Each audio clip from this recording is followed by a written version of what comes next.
자, 이펙티브 자바 아이템 13 클론 재정의는 주위에서 진행하라 입니다. 자, 주위에서 진행을 하는데 어떻게 해야 되는지 그거에 대해서 알아보겠습니다. 일단 목차는 이와 같습니다. 개념을 알아보고요, 일반 규약을 알아보고, 재정의 방법 알아보고, 클론보다 더 좋은 방법 또 알아보고 끝내도록 하겠습니다. 자, 첫 번째 개념입니다. 자, 클론 뭘까요? 이게 이제 뭐 스타워즈에 나오는 뭐 클론 뭐 스토퍼인가 하는데, 하여튼 뭔가 복제한다 생각하시면 조금 더 쉬울 것 같습니다. 그래서 이런 것들을 도와주는 기능이, 복제할 수 있도록 해주는 기능이 자바에도 있습니다. 대표적으로 이 두 가지를 아시면 되는데, 클로너블과 클론의 개념을 아셔야 됩니다. 그래서 첫 번째 클론입니다. 클론 함수는 객체 지향 프로그램에서 객체를 복제하는데 사용이 되고요. 요거를 사용하신다면 복사본은 원본 객체가 동일해지고 메모리상의 다른 위치에 저장이 됩니다. 그래서 복제된 객체를 수정해도 원본 객체가 영향이 없어요. 다만 이 클론 메서드는 얇은 복사를 수행하기 때문에 만약에 객체 안에 뭐 참조 타임이 있다면 참조만 복사되고 내부 데이터는 원본과 공유되기 때문에 이 점을 주의하셔야 됩니다. 이거는 제가 뒤에서 한 번 더 설명을 해드릴게요. 지금은 이 정도까지만 아시면 될 것 같습니다. 그래서 실제로 어떻게 구현되어 있냐, 이제 오브젝트 안에 구현이 되어 있습니다. 이렇게 구현이 되어 있고요. 이거를 보실 때 여러분들이 집중해야 될 세 가지가 있습니다. 자, 첫 번째 protected, 그 다음에 native, 그 다음에 마지막에 어떤 에러가 뜨는지를 아셔야 됩니다. 그래서 첫 번째 프로텍티드를 보시면, 이 프로텍티드로 선언하여 직접 호출할 수 없게 설계를 했습니다. 즉 아무 데서나 클론을 사용할 수 없도록 한 겁니다. 즉 개발자가 어떤 의도에 의해 이 객체는 클론을 할 수 있다 해서 그 클론을 사용한 것만, 사용을 허용해 준 것만 사용할 수 있고요. 모든 객체에 대해서 클론을 사용할 수 있는 게 아니라는 점, 그래서 프로텍티드로 정의가 되어 있다는 점 명심하시고요. 그 다음에 네이티브로 되어 있습니다. 그렇기 때문에 코드는 C++ 언어로 구현이 되어 있고요. 이 코드는 제가 뒤쪽에서 한번 보여드리도록 하겠습니다. 그 다음에 세 번째는 어떤 에러가 뜨는지 아셔야 되고요. 이것도 뒤쪽에 설명해 드릴 텐데, 이전에 나왔던 클로노브를 구현하지 않는 상태에서 이 클론을 호출하면 여기 보이시는 에러가 클론 not supported exception이 발생하게 됩니다. 그래서 일단은 이 클론이라는 코드를 보시고 세 가지를 기억하시면 되겠습니다. 자, 그럼 이게 실제로 어떻게 사용할 수 있냐, 아주 간단한 예제를 가져와 봤습니다. 자, 요런 북이라는 게 있고요, 이름과 작가가 있죠. 그래서 저희가 클로노브를 이렇게 가져와서 임플리먼트에 넣어주고, 그 다음에 오버라이드에서 클론을 해줍니다. 그 다음에 실제로 사용하게 되면 이런 식으로 사용하게 됩니다. 그래서 다음 코드를 보시면 이렇게 클론 제정했죠. 그래서 이렇게 사용이 됩니다. 그래서 여기서 이제 만약에 클로너블을 하지 않으면 에러가 날 수도 있기 때문에 트라이 캐치를 이용하는 모습이고요. 그래서 아까도 말씀드렸다시피 반드시 클론을 사용하기 위해서는 클로너블 인터페이스를 가져오셔야 됩니다. 그래서 가져왔을 때만 이런 식으로 클론을 정상적으로 사용할 수 있게 됩니다.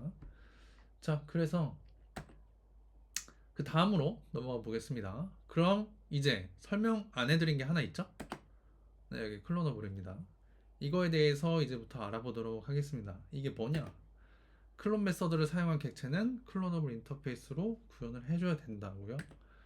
구현되어 있지 않은 클론을 사용하면, 즉 구현되어 있지 않은 객체의 클론을 사용하면 클론 not supported exception 에러를 발생시킵니다. 그래서 쉽게 이해하자면 클로너블 인터페이스로 객체가 구현되어 있어야 클론을 통해서 복사할 수 있다고 생각하시면 됩니다.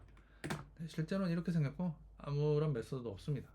그래서 약간 마킹 메서드라고, 인터페이스라고 생각하시면 편합니다. 그래서 이게 실제로 어떻게 사용되냐면, 예를 들어서 뭐 자바 util에 이제 해시맵 보시면 뭔가 좀 보이시나요 이제? 안 보이죠? 네, 찾아드릴게요. 여기 보시면 클로너블이 있죠. 이게 있다는 것은 요 해시맵 객체 그 클래스 안에 요게 있다는 겁니다. 클론이. 그래서 실제로 이렇게 클론이 구현이 돼 있습니다. 그래서 이제 여기서는 이제 클론을 바로 쓰고 뭔가를 설정을 해줬죠. 이걸 어떻게 설정하느냐에 대해서는 이제 이 바로 다음에 배우도록 할게요. 그래서 이 클론에도 규칙이 어느 정도 있습니다. 저게 어떻게 설정하냐 하면 일반 규약이 있는데 그거에 대해서 먼저 알아볼게요. 자, 그래서 첫 번째는 규약 중에 첫 번째는 복사한 인스턴스는 원본 객체와 서로 다른 참조값을 가져야 한다고요. 두 번째는 바나나 인스턴스는 같은 클래스를 가지고 있어야 된다고요.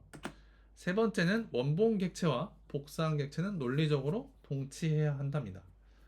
그런데 이 규약은 복사라는 행위의 일반적 의도이기 때문에 항상 이 요구를 만족해야 되는 것은 아닙니다. 네, 그래서 이 규약도 사실 뭔가 좀 완벽하지 않기 때문에 뭐 반드시 요거를 뭐 만족해야 된다. 요 정도는 네, 이해하고 가시면 될 것 같습니다. 그럼 어떻게 재정해야 되냐? 그 방법에 대해서 알아보겠습니다. 책에는 대표적으로 세 가지가 나옵니다. 이제 모든 필드가 기본 타입이거나 불변 객체를 참조하는 경우가 첫 번째고요. 그 다음에 필드 타입이 가변일 경우가 첫 번째, 필드 타입 가변일 경우가 두 번째 해서 이렇게 총 세 가지가 있습니다. 이 중에서 먼저 첫 번째 먼저 알아보도록 하겠습니다. 자, 기본 타입이거나 불변 객체를 참조하는 경우의 예시입니다. 기본 타입이 그냥 그 모든 필드가 기본 타입이나 불변 객체이면 그냥 여러분들 그 앞에서 제가 보였던 예제처럼 그냥 바로 사용하시면 됩니다. 네, 클로너블 인터페이스 가져오시고요. 그다음에 바로 오버라이드 해가지고 네 클래스를 클론을 호출해주면 됩니다. 자, 그리고 두 번째입니다.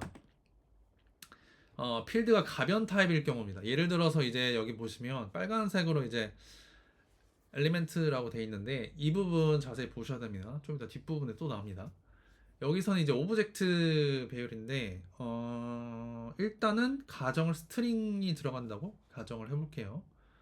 그래서 스택이라는 어떤 여러분들이 클래스를 만든다고 합시다. 그래서 뭔가 푸시와 팝을 만들어줘야겠죠. 그 다음에 이거를 복사할 수 있는 클론을 만들어줍니다. 근데 아까 저희가 이전처럼 했던 클론처럼 그냥 이렇게만 하면 네, 안 됩니다. 그래서 여기서는 조금 더 뭔가 조치를 해줘야 됩니다. 그래서 어떤 조치를 해줘야 되냐? 이렇게 해줘야 됩니다. 그래서 처음에 객체 자체를 클론을 한 다음에 그 다음에 엘리멘트 클론을 해서 그 배열 안에 있는 요소들도 한 번 더 이렇게 복제를 해줘야 됩니다. 그렇게 되면 네, 완벽하게 저희가 원하는 대로 클론이 정상적으로 동작하게 됩니다. 그래서 이러한 경우도 여러분들이 생각하셔야 되고요. 다만 이렇게 하면 만약에 필드에 파이널이 있다면 이런 방식을 하기 위해서는 일부 필드에서 파이널도 제거해야 될 수 있기 때문에 이런 점은 좀 유의해 주시면 되고요. 그래서 이 부분처럼 클론을 해주고 그 요소도 클론을 해주셔야 되는 점 명심하시면 될 것 같습니다. 자, 왜 이렇게 해야 되냐면 제가 앞서 설명했듯이 얇은 복사 때문에 그랬다 했죠? 얇은 복사 때문에 그러는데 그럼 왜 처음부터 얇은 복사를 해놨냐? 네, 애초에 네이티브 코드가 그렇게 되어 있습니다. 보시면 이게 클론의 네이티브 코드입니다. C++로 작성되어 있고 이거를 지금 당장 이해하실 필요는 없습니다. 그냥 요약하자면 클로너블 인지 검사하고 메모리 할당하고 메모리 복사하고 파이널라이즈 등록하고 결과 반환하는 코드인데 여기서 여러분들이 주목해야 될 거는 이 부분만 일단은 기억하시면 됩니다. 이 부분을 그래서 확대를 해보면 여기가 바로 네, 실제 객체 메모리를 내용을 그대로 복사하는 코드입니다. 근데 여기서 이제 얕은 복제를 하기 때문에 네, 아까 같은 경우에서 저희가 클론을 조금 더 조작을 해줘야 된다. 그래서 이 시점에서 이렇게 얕은 복제가 이루어지기 때문에 필드 내용이 메일 내용은 그대로 복사되는데 내부에 다른 객체를 참조하는 필드가 있으면 그 객체까지 새로 복사하는 게 아니라 참조, 여기 10불이라면 포인터만 복사되기 때문에 아까 같이 얕은 복제에 좀 취약한 문제점을 가진 객체들은 여러분들이 아까 같은 조치를 해줘야 됩니다. 그래서 이제 예를 들어서 아까는 뭐 스트링으로 상정했다면 이제는 안에 이런 뭐 엔트리 같은 조금 깊은 복사를 해야 되는 객체가 있다고 가정을 해보겠습니다. 뭐 엔트리 같은 게 있고 이제 이렇게 있으면 맨 위에 보시면 버켓이라고 보이시나요? 제가 따로 표기를 안 해놨는데 그 버켓 안에 이제 엔트리가 담겨져 있다고 생각하시면 될 것 같습니다. 그래서 이러한 코드를 복사할 때 아까처럼 클론에다가 이렇게 해주면 됩니다. 네. 순회를 하면서 하나하나 다 깊은 복사를 해주는 거죠. 그래서 이러한 과정이까지 추가가 돼야 제대로 된 클론이라고 할 수가 있습니다. 그런데 우리가 앞서 이제 세 가지 방법을 봤죠. 기본 객체가 있을 때 그냥 기본적인 타입이 있거나 뭐 불변 객체일 때나 그다음에 가변적인 게 있을 때 어떻게 해야 되는지에서 알아봤는데 매번 객체를 복사할 때마다 이런 것들 다 고려하면서 코드를 작성해야 될까? 실제로도 괜찮을까 싶으면 그게 아니라는 겁니다. 이거보다 더 좋은 방법이 있다고 소개를 하고 있습니다. 그게 뭔지에 대해서 이제 알아보겠습니다. 두 가지입니다. 복사 생성자와 복사 팩토리입니다. 보시면 복사 생성자는 다른 객체를 받아서 그 객체를 복사하는 생성자입니다. 이렇게 보면 잘 모르기 때문에 실제로 어떻게 되는지 예제를 한번 간단하게 제가 가져와 봤습니다. 드링크라는 간단하게 클래스를 만들어 봤고요. 이것도 클론이 내부에 구현이 되어 있습니다. 물론 이렇게 해도 되지만 오른쪽처럼 이런 식으로 복사 생성자를 만들어서 할 수 있습니다. 별거 아닌 것 같아 보이죠. 그냥 이름만 뭔가 좀 있어 보이지만 사실 여러분들이 충분히 생각해낼 수 있는 포인트입니다. 그래서 클론 대신에 이렇게도 할 수 있다는 점 이해하시면 되고요. 현재 여기에는 제가 파이널을 안 썼는데 여기다 파이널도 붙일 수 있습니다. 이렇게 하면. 네. 그래서 그런 장점이 있고요. 두 번째는 이제 복사 팩터리인데 말 그대로 그냥 객체를 복사해주는 정적 메서드라고 이해하시면 될 것 같습니다. 기본적으로 이렇게 작성을 해주시면 되고요. 실제로 어떻게 사용하냐면 아까 드링크 예제를 예시로 들면 이런 식으로 작성을 하실 수가 있습니다. 그래서 이게 이제 클론보다 뭐가 좀 더 낫냐 한다면 코드가 간단하고 직관적입니다. 그리고 예외 처리할 필요가 따로 없습니다. 왜냐하면 클론은 그냥 사용하면 아까 말씀드렸다시피 클론 not supported exception이 뜹니다. 즉 클로너블 인터페이스가 같이 따라와 줘야 됩니다. 근데 이거는 그냥 복사 생성자나 팩토리를 하시면 그럴 필요가 전혀 없습니다. 그 다음에 불변 필드와도 잘 어울립니다. 그래서 파이널로 선언된 필드를 쉽게 다룰 수 있다는 장점이 있습니다. 그래서 이러한 것들 때문에 클론보다는 복사 생성자 팩토리가 더 낫다고 합니다. 그래서 정리해보자면 객체의 복제 기능은 클로너블이나 클론, 즉 클론을 사용하기 위해선 클로너블이 필요하죠. 이러한 방식보다 복사 팩토리와 복사 생성자를 이용하는 것이 가장 좋고요. 근데 뭐 배열의 같은 경우는 클론 방식을 가장 적합함으로 예외라고 생각해 주시면 될 것 같습니다. 그래서 오늘 제가 준비한 발표는 여기까지고요. 앞으로 클론 사용하실 때 이러한 점들에 유의해서 코드를 작성하시면 좋을 것 같습니다. 네, 오늘 발표는 여기까지고요. 감사합니다.